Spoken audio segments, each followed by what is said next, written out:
wanakataa maulid eti kwa sababu wanasema wao jambo hilo mtume hakufanya, na masahaba hawakufanya, na tabiina hawakufanya, na tabiina hawakufanya.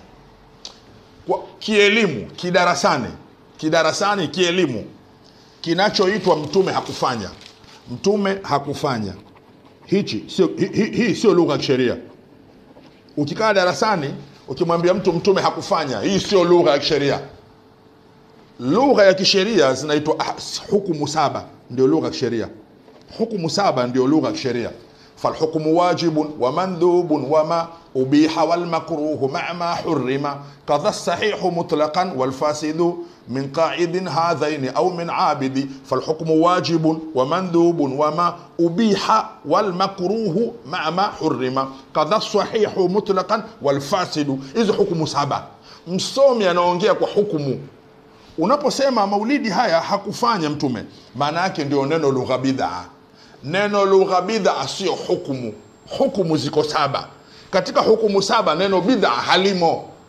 Ila mtu wa kawaida akipayuka tu sokoni, huyo unaweza kumwacha. Lakini msomi hasa hatakiwi kusema haya ni bid'a, hatakiwa aseme haya ni haramu, haya ni sunna, haya ni mubaha, haya ni sahihi, haya ni fasidi, haya ni fasidi, haya ni sahihi, haya ni fasidi. Hukumu ziko saba. Lakini Mtume Muhammad sallallahu alaihi wasallam ambaye ndiyo kigezo chetu, huyu Muislamu anayesema kwamba mtume hakufanya maulidi, huyu kasumbuliwa na jina. Akiliondoa jina atagundua yote ya maulidini mtume kayafanya. Ima kayafanya mwenyewe, ima amefanyika anayatazama. Narudia, ukibandua jina yanayofanyika maulidini yote, ima atakuwa mtume kafanya mwenyewe au watu wamefanya kawaachia wanafanya. Kinachomsumbua huyu mtu kusema mtume hakufanya, masahaba hawakufanya, kwa sababu akili yake amechukua jina. Yani anasumbuliwa na jina. Ukilibandua jina, yale matendo yale yote yale, atakuwa mtume kayafanya au kawaona wanaofanya akawanyamazia. Kwa anayesema kwamba mtume hakufanya, hiyo sio lugha ya kitaalamu na wala sio lugha ya kisheria. Inabidi useme tu katika hayo mambo ya maulidini ambayo mtume hakufanya au halikufanywa mbele yake, mmoja ataja jambo gani? Ni kaswida. Yani mtume hakusifiwa mbele yake, sio? Ni kusoma Qur'ani, ni mawaidha, ni ukarimu. Ni nini ambacho mtume hakufanya? Ni kipi? Kwa wajaona kuna tatizo hapo la kisheria, au kuna tatizo la watu walioathiriwa na mawazo ya watu waliotumia kupinga maulidi kwa sababu za kisiasa, na yeye akayapinga maulidi kwa sababu za kidini. Hawa wana malengo ya siasa, hawa wana malengo ya dini, wanaachana katikati. Huo ndio mtihani tulionao. Lakini kwamba mtume hakufanya, nataka nitoe faida moja hapa, faida moja tu. Faida yenyewe ni kwamba unaposema mtume hakufanya, maana yake unajenga lugha ya kisheria kwamba kufanya kwa mtume ndio hoja katika sheria. Ikiwa hoja ni hiyo, kuna kitu kinaitwa takrir kitakuwa hakipo. Takrir, msomi aliyesoma vizuri anafahamu kwamba bwana mtume anafundisha kwa njia 4. Bwana mtume anafundisha kwa njia 4. Njia ya kwanza ni yeye kusema. Njia ya pili ni yeye kutenda. Njia ya tatu ni yeye kuona likatendwa akanyamaza. Njia ya 4 ni yeye kusikia limetendwa akaridhia. Njia 4. Sasa unaposema mtume hakufanya, unaongelea njia moja, utakuwa wewe sio mtaalamu na hufai katika vikao vya kitaalamu, kwa sababu mtume ana njia 4, wewe elezea njia moja tu. Na kama unakusudia kama mtume hakufanya, maana yake unakusudia hakuna kitu kinachoitwa takrir. Na takriri lazima iwepo. Takriri lazima iwepo. Qawlu nabiyina alhadithu wastaqar fil fi'li wat takriri wal wasfi al aghar wa sunnatun an ba'dihim kadha al athar wa kullu hadhihi yuradifu al khabar. Qawlu nabiyina alhadith wastaqar fil fi'li wat takriri. Takriri ni matendo yanafanywa mtume anatazama. Kule kuridhia kwa mtume ni takriri hiyo. Kwa hiyo katika Uislamu, Muislamu akisema mtume hakufanya, huyo ni kasuku mmoja tu ambaye amekariri maneno hayajui maana yake.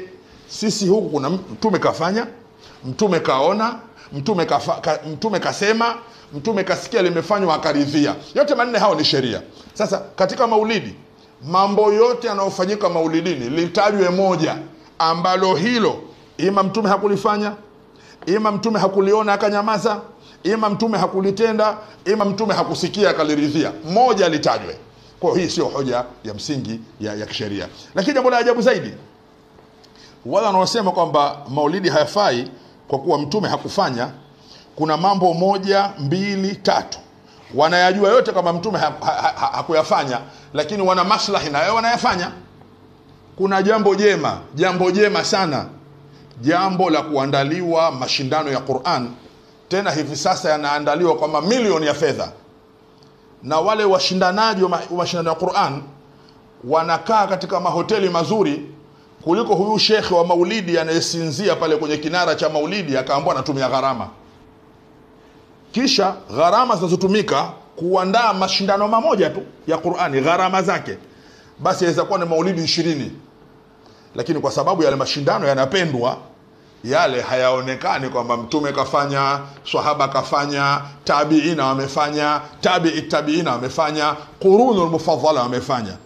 Wapi mtume alianzisha mashindano ya watu kuja kushindaniana Qur'ani kisha wapewe zawadi? Wapi masahaba walifanya? Wapi tabiina wamefanya? Wapi tabiina wamefanya?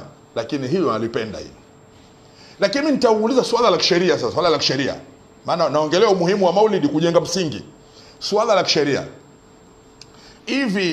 Hivi unapojengwa msikiti mtukufu wa Maka au msikiti mtukufu wa Madina, pale ulipoishia wakati wa Mtume Muhammad sallallahu alaihi wasallam, kisha leo ule msikiti ukapanuliwa kidogo mpaka umekuwa mkubwa zaidi, lile eneo ambalo limepanuliwa sio bid'a lile eneo ambalo limepanuliwa sio bid'a.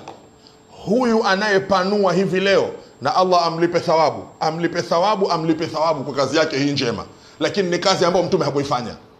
Hii kazi ya wewe Muislamu mwenzetu kupata nguvu za kisheria kwamba lile eneo unalopanua wewe eti lina hadhi kama hadhi ya msikiti ule aliouacha mtume, kama thawabu laki, basi na kipande ulichoongeza wewe thawabu zake ni laki. Nguvu hii umeipata wapi? Nguvu hiyo huna kisheria. Lakini kwa sababu sisi tunakubali kwamba siku zote mwenye kufanya jambo jema atapata malipo ya jambo hilo, na malipo atakayeigizia baada yake. Sisi hatuna matatizo. Sasa nyinyi watu wa kukataa mambo ila mtume afanye, huu upanuzi wa msikiti ambao hakuufanya mtume, mnaukubali mnaukataa. Hiyo sehemu moja. Sehemu ya pili, swala ya Ijumaa. Mtume mpaka kafa Ijumaa huwa ni moja katika mji. Ijumaa zinakuwa nyingi kwa sababu ya dharura ya watu hawawezi kukusanyika pamoja. Hiyo nao ni bid'a. Kutengeneza Ijumaa ya pili, hiyo ni bid'a. Lakini kwa nini inafaa? Inafaa kwa sababu ni maslahi ya umma. Inafaa kwa sababu kuwakusanya watu pamoja haiwezekani. Uislamu unakubali vitu vizuri hata kama mtume hakufanya. Leo ibada ya hija, kuna watu wanazunguka Kaaba wakiwa kwa gorofani. Mtume mpaka kafa hakuzungukia gorofani.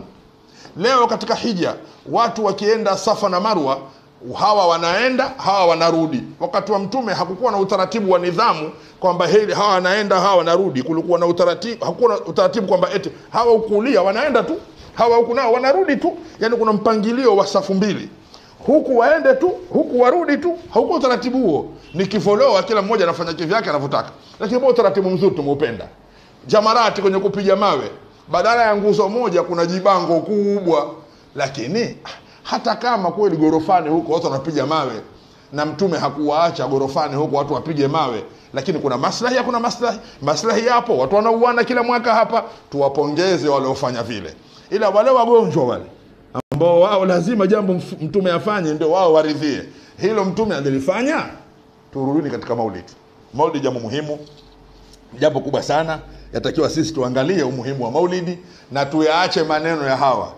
Tuendeni maulidini, tukamswalie mtume Muhammad sallallahu alaihi wasallam, tutoe mawaidha, wazinifu tuwakemee, wasio swali tuwakemee waje kuswali, wanaokula riba tuwakemee wasile riba, wanaoiba kwenye makazi tuwakemee wasiibe kazini, wanaochelewesha mishahara ya watu wakemee walipe mishahara, wanaokosa nidhamu ya kuishi na jamii tuwaambie ishini vizuri. Tuzitumie hadhara za maulidi kwa ajili ya kufanya mambo ambayo jamii ile itafaidika, badala ya kuzigeuza maulidi kuwa ni hadhara ambazo za kibinafsi zaidi au za kimaslahi ya kimwili zaidi, badala ya maslahi ya kijamii na ya kidini zaidi. Umuhimu wa maulidi, tuendeni tukamsifu mtume Muhammad sallallahu alaihi wasallam.